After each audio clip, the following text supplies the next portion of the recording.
Dengungnya banyak. Ya deh. Udah kan ya? Dari sininya nggak.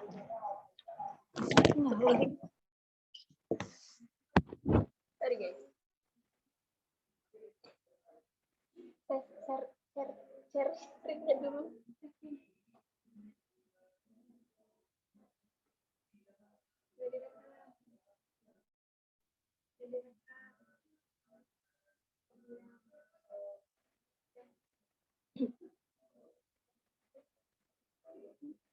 Udah kan? Udah kan? Assalamualaikum warahmatullahi wabarakatuh. Waalaikumsalam warahmatullahi wabarakatuh. Waalaikumsalam warahmatullahi wabarakatuh. Waalaikumsalam warahmatullahi wabarakatuh. Kabarnya hari ini baik.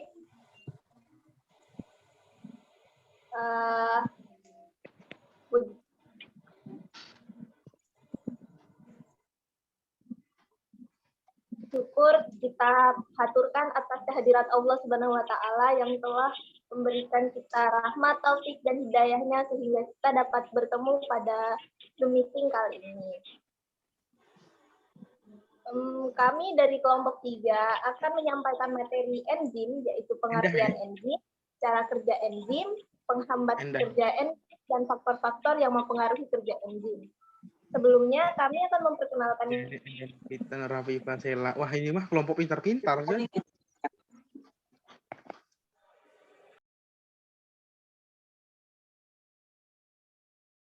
Saya Astriani Ainia Nurdin selaku ketua kelompok. Saya Novita Putri Arianti sebagai anggota. Saya Nur Hafifah sebagai anggota. Saya Salah Fitriana sebagai anggota. Baik. Dalam pertemuan sebelumnya kita sudah membahas tentang enzim.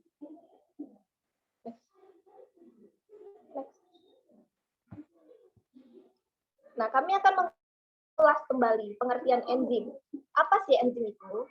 Enzim berasal dari bahasa Yunani dan tersusun dari dua kata, yaitu en yang berarti dalam serta zim yang berarti ragi. Enzim adalah senyawa protein yang diproduksi oleh sel-sel makhluk hidup dan berfungsi sebagai biokatalisator suatu reaksi kimia di dalam tubuh makhluk hidup tersebut.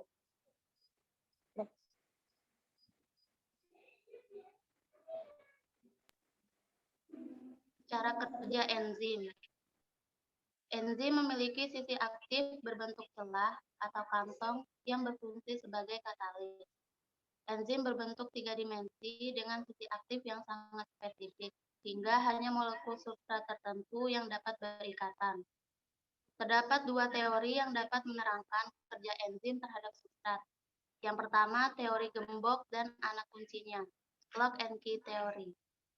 Teori ini dikemukakan oleh seorang kimiawan asal Jerman bernama Emil Fischer pada tahun 1894. Dalam teori ini dikatakan bahwa bentuk sisi aktif enzim sangat spesifik, sehingga substrat harus memiliki bentuk molekul tertentu yang sesuai.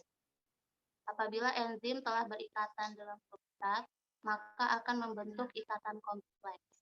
Namun jika bentuk sisi aktif enzim dengan substrat tidak cocok, maka tidak akan terjadi ikatan kompleks. Dalam ikatan kompleks, substrat akan bereaksi dengan energi aktivasi sehingga terbentuk produk.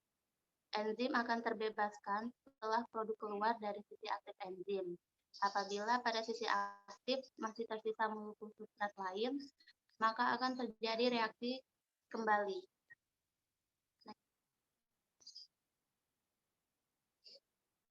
Yang kedua, ada teori induksi, induced feed theory. Teori ini dikemukakan oleh Daniel Koshland. Menurutnya, enzim memiliki sisi aktif yang fleksibel, sehingga pada saat substrat memasuki sisi aktif enzim, bentuk sisi aktif akan termodifikasi melingkupi substrat dan akan terbentuk ikatan kompleks antara enzim dengan substrat. Setelah produk terlepas dari sisi aktif enzim, maka akan kembali seperti semula dan akan terjadi ikatan kompleks kembali jika masih ada substrat lainnya.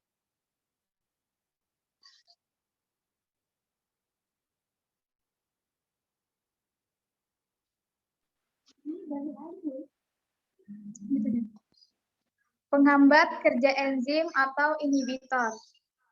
Berdasarkan sifat ikatannya, inhibitor dapat dibedakan menjadi dua, yaitu sebagai berikut. 1. Inhibitor reversible, yaitu jika inhibitor berkaitan dengan sisi aktif enzim secara kovalen sehingga mempunyai ikatan yang kuat dan tidak dapat terlepas. Hal ini dapat menyebabkan enzim menjadi tidak aktif dan tidak dapat kembali seperti semula. Kedua, inhibitor reversible, yaitu jika inhibitor berkaitan dengan enzim secara lemah sehingga inhibitor dapat terlepas kembali dari enzim dan dapat kembali aktif seperti semula. Inhibitor reversible dibedakan menjadi dua, yaitu inhibitor reversible kompetitif dan non-kompetitif.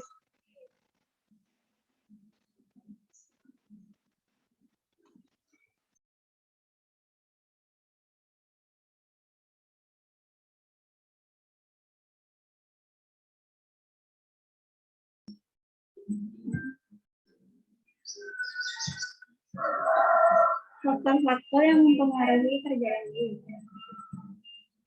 Yang pertama adalah suhu. Kecepatan reaksi enzimatik akan meningkat sejalan dengan meningkatnya suhu sampai titik tertentu, karena molekul substrat bergerak lebih cepat. Setiap enzim memiliki suhu optimum sekitar 35 derajat Celcius sampai dengan 40 derajat Celcius. Sedangkan enzim dengan suhu di bawah 0 derajat Celcius tidak dapat bekerja, akan tetapi tidak juga rusak. Sehingga jika suhu kembali normal, enzim dapat kembali bekerja. Enzim dengan suhu di atas 55 derajat Celcius akan rusak karena suhu yang terlalu panas.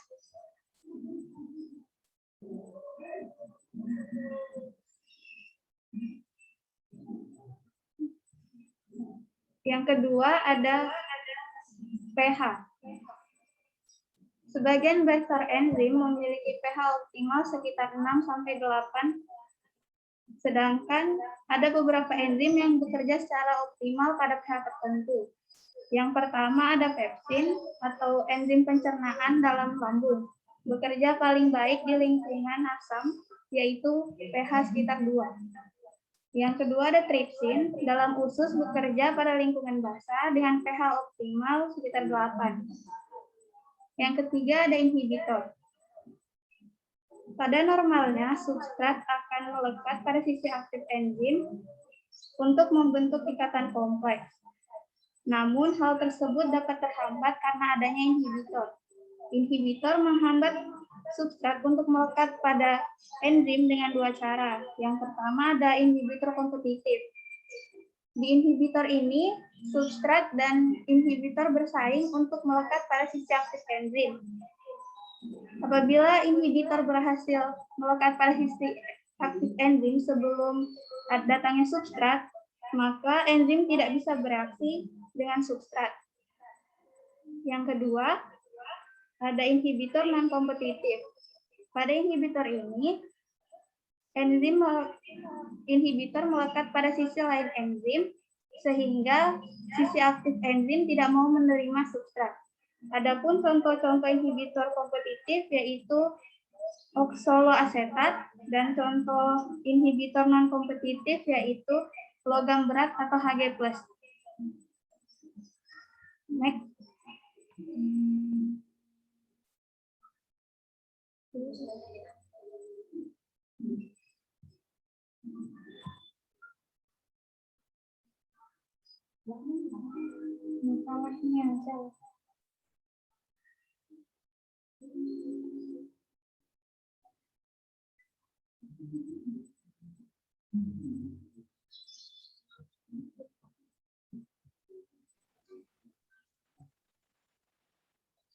Faktor-faktor penghambat kerja enzim selanjutnya adalah aktivator. Aktivator merupakan molekul yang mempermudah ikatan antara enzim dengan substrat. Biasanya zat ini bergabung dengan enzim pada sisi alosterik yang menyebabkan perubahan bentuk molekul enzim. Sehingga bentuk sisi aktif enzim akan cocok dengan bentuk substrat yang ada dan kerja enzim lebih efektif. Contohnya adalah ion klorida atau Cl yang mengaktifkan amilase dalam saliva atau air ludah. Lanjut. Kemudian ada konsentrasi enzim. Semakin tinggi konsentrasi enzim, maka akan semakin cepat juga proses terjadinya reaksi. Dengan kata lain, enzim berbanding lurus dengan laju reaksi. Kemudian ada konsentrasi substrat. Konsentrasi substrat berada pada titik jenuh atau kecepatan reaksi sudah maksimal. Kemudian yang terakhir ada zat atau hasil produk. Dalam kondisi normal, reaksi akan berlangsung secara cepat dan menghasilkan banyak produk. Tetapi produk yang dihasilkan itu akan tertimbun dan memperlambat laju reaksi. Lanjut.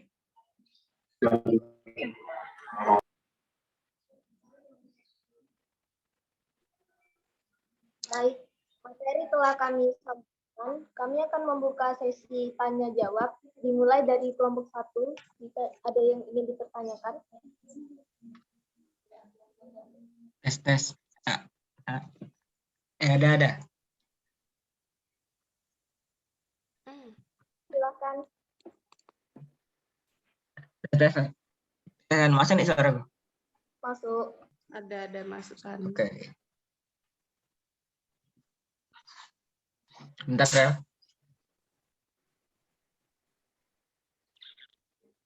Ya, pertanyaan dari kelompok 1. Assalamualaikum warahmatullahi wabarakatuh. Waalaikumsalam.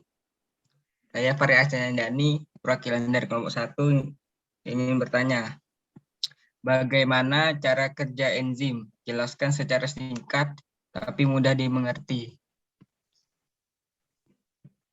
Baik, terima kasih pertanyaannya. Kelompok 2 ada yang ingin ditanyakan?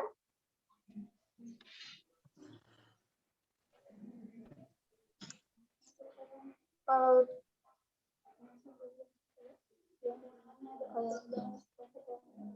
yang ingin bertanya dipersilakan saja.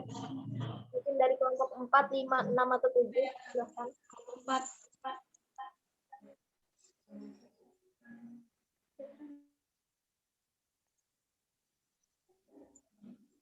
Indah. Ya. Assalamualaikum warahmatullahi wabarakatuh. Saya perwakilan dari kelompok 4 ingin bertanya, setelah apa yang dijelaskan tadi, kira-kira seberapa pentingkah enzim bagi tubuh dan apa yang akan terjadi apabila tubuh kekurangan enzim? Terima kasih. Wassalamualaikum. Seberapa penting? Bisa diulangi? Seberapa pentingkah enzim bagi tubuh dan apa yang akan terjadi apabila tubuh kekurangan enzim? Terima kasih. Ada yang ingin bertanya lagi? Satu pertanyaan. Assalamualaikum warahmatullahi wabarakatuh. Waalaikumsalam warahmatullahi wabarakatuh. Saya Wayuni Wijayanti, perwakilan dari kelompok 7 ingin bertanya. Apa saja penghambat kerja enzim dan sebutkan contohnya? Terima kasih. Sama.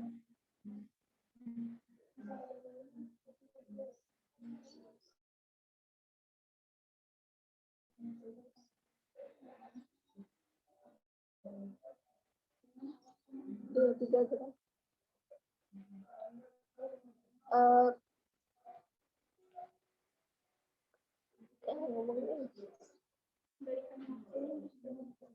Harap tunggu sebentar. Sedang mencatat pertanyaannya dan mencari jawabannya.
Bal.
Bal.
Oh, pakai kamera atas.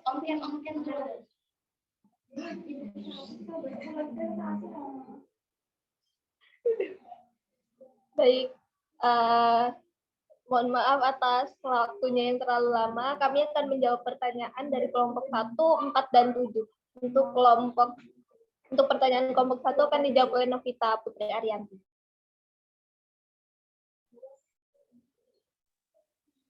Baik, saya Novita Putri Arianti dari kelompok 3 akan menjawab pertanyaan.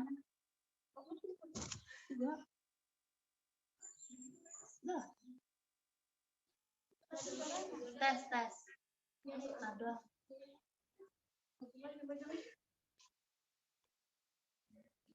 Saya Novita Putri Arianti dari kelompok 3 akan menjawab pertanyaan kelompok 1 dari Hari Ahsan.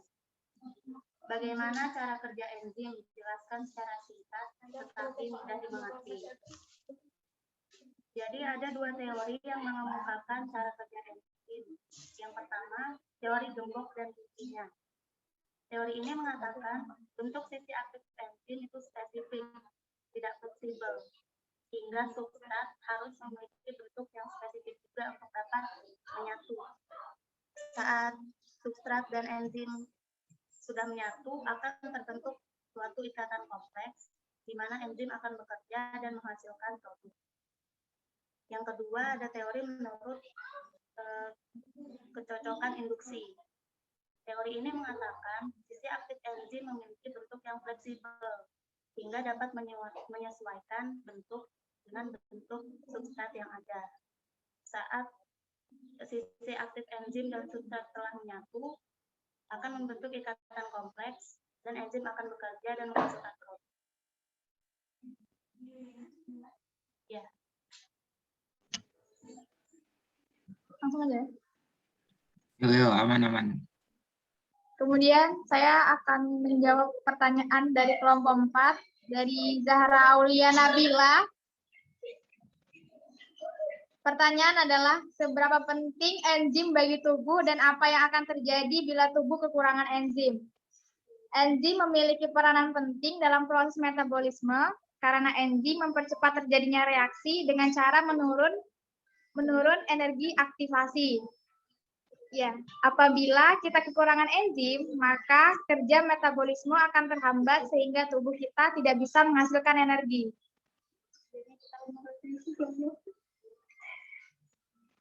Ya,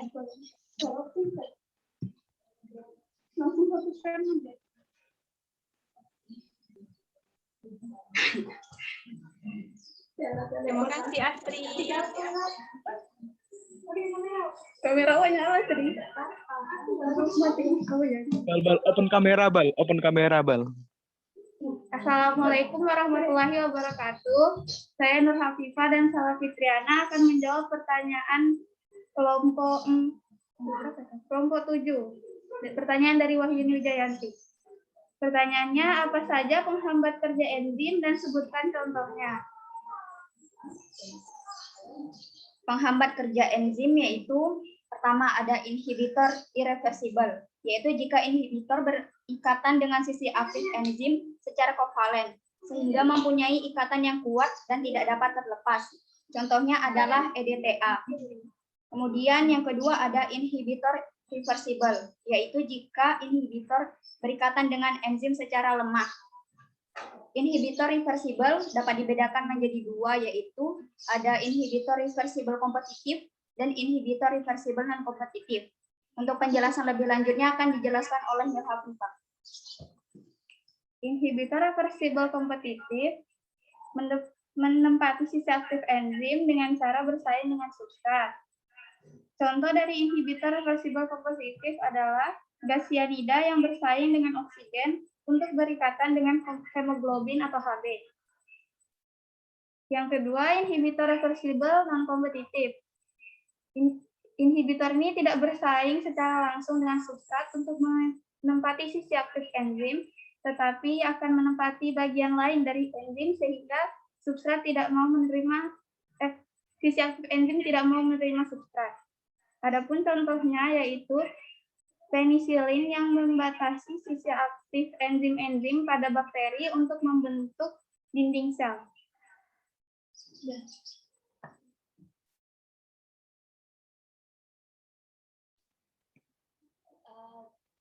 Pertanyaan sudah kami jawab. Bagaimana kelompok 1, 4, dan 7? Apakah sudah bisa memahaminya?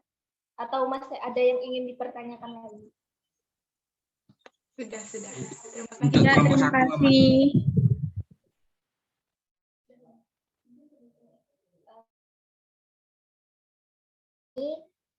Kurang dan lebihnya mohon dimaafkan. Wabillahi taufiq wal hidayah. Wassalamualaikum warahmatullahi wabarakatuh.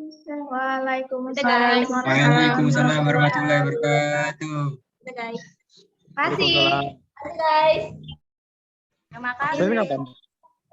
Ini kelompok 4 mau dialihkan ke siapa nih?